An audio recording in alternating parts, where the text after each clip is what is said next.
नमस्कार प्यारे साथियों, जय भीम जय भारत।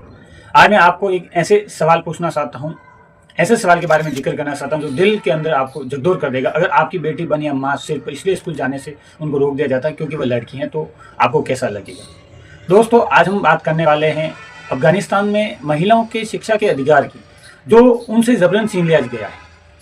ये कोई कहानी नहीं, आज मैं बात करूंगा, ये आज की कड़वी सच्चाई है। सबसे पहले मैं बात करूंगा तालिबान और वहां की सत्ता परिवर्तन की। तो साल 2021 की मैं बात करूंगा, जब तालिबान ने अफगानिस्तान की सत्ता को संभाला तो सबसे पहले पहला हमला महिलाओं की शिक्षा, उनकी आज़ादी और उनके आत्मसम्मान पर किया गया। लड़कियों के स्कूल बंद कर दिए गए, कॉलेज यूनिवर्सिटी के दरवाजे महिलाओं के लिए हमेशा के लिए बंद कर दिए गए।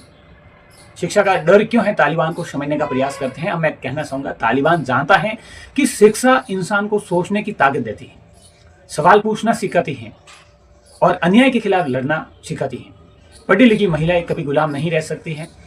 यही बात तालिबान को सबसे ज्यादा डराती है। पहले देखा जाए तो तालिबान के अंदर पितृसत्तात्मक सोच रही है। अफगान समाज के अंदर पहले से ही पुरुष प्रधान सोच चली आ रही है। तालिबान ने इसी सोच को धर्म का नाम देकर कानून बना दिया। महिलाओं को सिर्फ घर की चार दीवारी में कैद कर दिया गया। क्या यह इस्लाम है? सच्चाई क्या है, समझने का प्रयास करते हैं।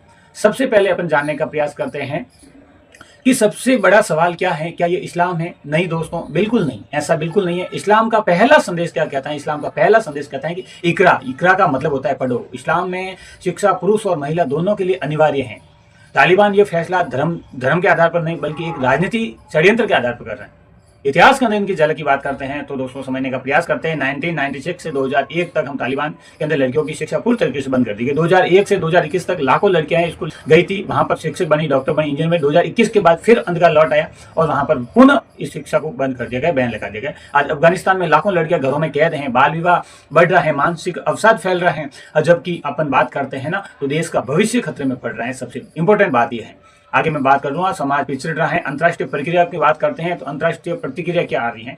संयुक्त राष्ट्र मानवाधिकार संगठन की बात करेंगे, पूरी दुनिया ने विरोध किया, लेकिन तालिबान ने कहा यह हमारा आंतरिक मामला है और आंतरिक मामला पर दूसरा कोई हस्तक्षेप नहीं कर सकता है। दोस्तों, ये कोई दया नहीं, यह महिला का जन्मसिद्ध अधिकार है शिक्षा प्राप्त करना। जिस समाज के अंदर बेटियां नहीं पढ़ती हैं, उस समाज के अंदर तरक्की बिल्कुल नहीं होती, सिर्फ अंधेरा होता है। आगे अपन बात करते हैं तो अगर आप ही मानते हैं कि महिलाओं की शिक्षा जरूरी है, उनको पढ़ना जरूरी है, पुरुषों के बराबर उनको शिक्षा मिले, तो दोस्तों इस वीडियो को शेयर कीजिए, अपनी आवाज़ उठाइए। और शिक्षा का अधिकार सबका है, नारी पढ़ेगी देश बदलेगा। आप क्या सोचते हो महिलाओं की शिक्षा के बारे में? कमेंट करके जरूर बताना। धन्यवाद।